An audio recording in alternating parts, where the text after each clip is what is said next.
Now we have to talk a little bit more about alternative energy sources. What's beyond wind and solar that is so well known, and there is a lot: biomass, hydropower, geothermal, tidal, waves, ocean steam, osmotic pressure. Yes, we will talk about all this only in a short slide, but to give you an idea what is possible, what might be evolving during the next century, I don't know. So we should strive that.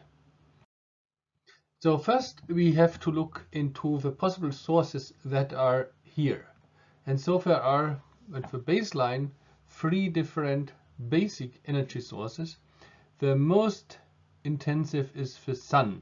So sun has by far most potential, and the sun reaching the earth is 175,000 terawatt continuously.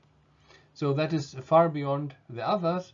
The others are radioactivity in the underground and some forces from the moon. So, but they are absolutely